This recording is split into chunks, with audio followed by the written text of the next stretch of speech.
Hello everyone. हम लोग जो हिस्ट्री के इम्पोर्टेंट क्वेश्चंस की सीरीज़ देख रहे हैं उसका ये नेक्स्ट वीडियो है। इसमें 43 क्वेश्चन से लेके 50 क्वेश्चन तक सीरीज में दिए गए हैं और इसमें जितने भी इम्पोर्टेंट फैक्ट होंगे उन सभी फैक्ट्स को भी देखते जाएंगे साथ में। तो सबसे पहला क्वेश्चन है, महाबलीपुरम जो एक मुख्य नगर है वह कला की किन व्यक्तियों की रुचि को दर्शाता है। मतलब यहाँ से यह है कि किस वंश में, मतलब कि जो महाबलीपुरम है जो मुख्य नगर है वह कला की किन व्यक्तियों की रुचि को दर्शाता है। ठीक है, तो ये संबंध जो है पल्लव काल से है। किसका? पल्लव काल से। ठीक है, हाँ ठीक है। महाबलीपुरम में जो कृतियाँ बनी हैं, जो महाबलीपुरम का जो नगर है पूरा, ये किस वंश से मतलब प्रेरित होकर बना हुआ है। ठीक है, तो क्यों, कौन सा है? पल्लव वंश ने बनाया है इसको। ठीक है, हाँ। महाबलीपुरम के जो रथ मंदिर हैं, जो रथ मंदिर है महाबलीपुरम में, जो रथ मंदिर बने हुए हैं, रथ मंदिर बने हुए हैं, इन्हें ही तट मंदिर बोलते हैं। क्या बोलते हैं? तट मंदिर। ठीक है, ध्यान रखेंगे। और यहाँ पे 8 मंदिर बने हैं, 8 रथ मंदिर हैं। ठीक है, कितने हैं? 8 रथ मंदिर हैं। और ध्यान रखेंगे इन्हीं को सप्त पैगोड़ा कहा गया है। सप्त पैगोड़ा हैं 8 पर कहा क्या गया है? सप्त पैगोड़ा। ध्यान रखेंगे। अब आप लोगों को कुछ बताने हैं। यहाँ सप्त लिख गया है, सप्त होगा, आधा पा होगा। ठीक है, ठीक है, ध्यान रखेंगे। तो ध्यान रखना है, सबसे पहले ध्यान रखना है कि किस ब्लैक पैगोड़ा किसको बोलते हैं? ब्लैक पैगोड़ा, वाइट पैगोड़ा, इसके अलावा गोल्डन पैगोड़ा।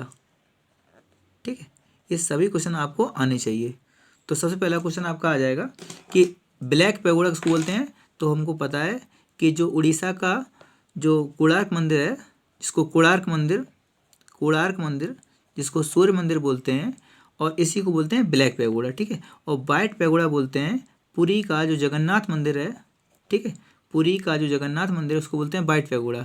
इसके अलावा गोल्डन पैगोड़ा म्यांमार कंट्री को बोलते हैं। ठीक, ध्यान रखेंगे, म्यांमार, क्योंकि यहाँ पे ज़्यादा पैगोड़ा की मात्रा है। ठीक है, तो इसीलिए बोलते हैं क्या है? Golden pagoda. एक क्वेश्चन और है यहाँ पे, थंडर बोल्ट किसको बोलते हैं? थंडर बोल्ट, ये भी क्वेश्चन आ जाता है। थंडर बोल्ट किस कंट्री को बोला गया है? बोल्ट है। ठीक है, तो किस कंट्री को बोलते हैं? तो बोलते हैं किसको? अपना किसको बोलते हैं? भूटान को।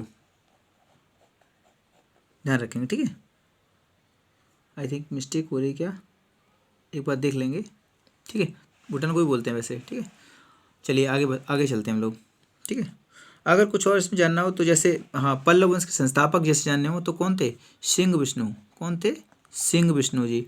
हाँ, सिंह विष्णु के बारे में एक बार बताएंगे कि विष्णु भगवान के उपासक थे। इसी के और 575 से लेके 575 से लेके 600 एडी तक उन्होंने शासन किया था। ठीक है, ध्यान रखेंगे। सिंह विष्णु, पल्लव वंश के शासक कौन थे, मतलब संस्थापक कौन थे? सिंह विष्णु। ठीक है, और ये विष्णु भगवान के उपासक थे। हाँ, अगर चेर वंश की बात करेंगे तो चेर वंश जो था सबसे पुराना वंश था दक्षिण भारत का। ठीक है, ध्यान रखेंगे इस चीज़ को। दक्षिण भारत का सबसे प्राचीनतम वंश कौन था? चेर वंश था। ये भी इम्पोर्टेंट है। और जो चालुक्य वंश था इसके एक शासक हुए हैं, आपको पता है, पुलकेशिन सेकंड। पुलकेशिन सेकंड, ठीक है, बहुत प्रतापी शासक थे। इनके बारे में इन्होंने क्या घटना हुई थी, ठीक है, हम लोग आगे डिस्कशन करेंगे। ठीक है, आगे चलते हैं। चेर, चोल, पांड्य, इन सबके बारे में डिस्कशन करेंगे कभी अच्छी तरह से। ठीक है, 44 नंबर क्वेश्चन पे हम लोग आते हैं। तानसेन और बैजू बावरा, तानसेन और बैजू बावरा किसके शासनकाल में सुविख्यात थे? तो तानसेन का नाम आते ही आप याद कर सकते हैं अकबर का नाम। किसका नाम? अकबर का नाम। ठीक है, हाँ, तानसेन और बैजू बावरा दोनों ही अकबर के शासनकाल में थे। लेकिन तानसेन जो थे ये नवरत्न में से थे। किसमें? जो नवरत्न थे अकबर के, उनमें से तानसेन का नाम आता है। ध्यान रखेंगे। ठीक है, और तानसेन को अकबर ने इनको उपाधि दी थी कंठा भरण विलासी। ये याद कर लेना, ये बहुत बार एग्जाम में आ चुका है। ठीक है, कंठा भरण विलासी की उपाधि अकबर ने तानसेन को दी थी। ठीक है, इसके अलावा तानसेन के गुरु के नाम पे विवाद रहता है अक्सर का, लेकिन हरिदास को माना गया है कि ये गुरु थे इनके, हरिदास। ठीक है, ध्यान रखेंगे। कहीं कहीं पे किसी किसी विद्वान ने माना है कि गुरु मान सिंह, गुरु थे इनके मान सिंह तोमर, ये भी माना गया है, लेकिन ज़्यादा सही हरिदास को माना गया। ध्यान रखेंगे इस चीज़ को। ठीक है, इतने सारे ध्यान रखने हैं। अगर क्वेश्चन पूछ ले कि शाहजहाँ के दरबार में एक थे, उनका नाम अक्सर कर पूछ लिया जाता है लाल खां। क्या नाम था? लाल खां। ये इनके यहाँ क्या थे, जैसे तानसेन इनके यहाँ गाते थे, किसके यहाँ, अकबर के यहाँ, वैसे ही शाहजहाँ के यहाँ कौन गाता था, लाल खान। और शाहजहाँ ने इसको जो लाल खान था इसको गुड़ समुद्र की उपाधि दी थी, गुड़ समुद्र की उपाधि थी, गुड़ समुद्र की। ठीक है, इतने सारे क्वेश्चन। और बहादुर शाह जफर तो खुद ही जफर नाम से पत्रिकाएं लिखता था, और इसके यहाँ तो वैसे जो वैसे लोग हुए हैं बाद में उनकी रखे गए इन लोगों को। ठीक है, तो हम लोग क्या ध्यान रखेंगे, इन सभी को ध्यान रखेंगे। अभी इतने क्वेश्चन हम लोग ध्यान रखेंगे, आगे बढ़ेंगे हम लोग। महावीर की मृत्यु कहाँ हुई थी।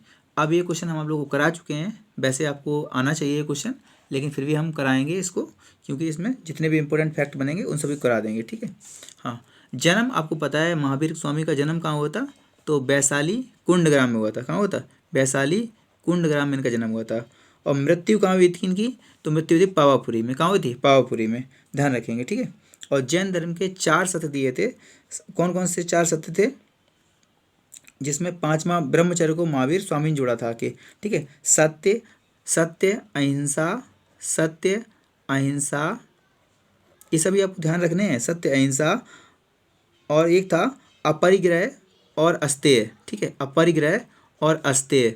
और इसी में महावीर स्वामी ने ऐड किया था, कौन सा वाला, महावीर स्वामी ने ऐड किया था ब्रह्मचर्य। कौन सा ऐड किया था, ब्रह्मचर्य। ठीक है, ब्रह्मचर्य।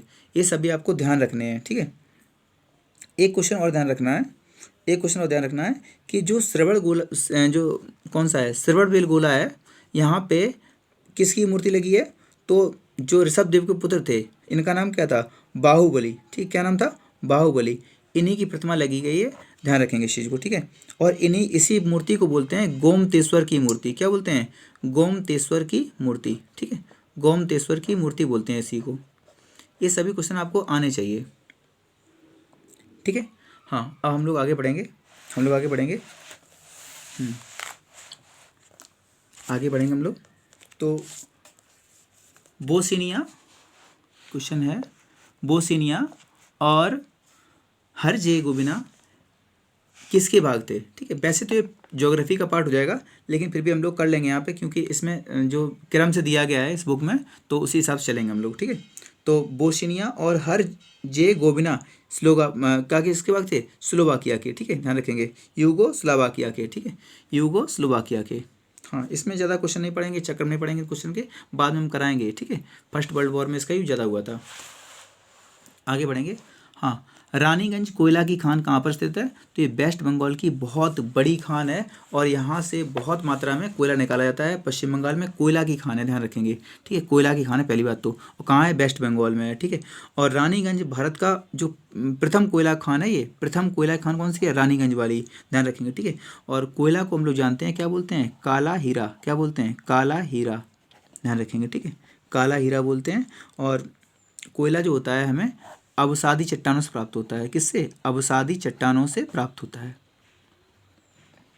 ठीक है, और हमें कुछ क्वेश्चन ध्यान रखने हैं। ठीक है, कोयला की 4 प्रकार होते हैं, आप लोग बता सकते हैं कौन सा हमारे यहाँ ज़्यादा पाया जाता है। ठीक है, एंथ्रेसाइट, बिटुमिनस, लिग्नाइट और पीट। हमारे यहाँ एंथ्रेसाइट सबसे ज़्यादा पाया जाता है, विश्व में एंथ्रेसाइट सबसे ज़्यादा पाया जाता है, हमारे यहाँ बिटुमिनस सबसे ज़्यादा पाया जाता है। ठीक है, और बौद्ध धर्म की भाषा कौन सी थी, तो बौद्ध धर्म की जो भाषा थी इंपॉर्टेंट, वो कौन सी भाषा थी, आप लोग को पता है। वैसे सबसे ज़्यादा भाषा बौद्ध धर्म दिया है पाली भाषा में। ठीक है, पाली भाषा में,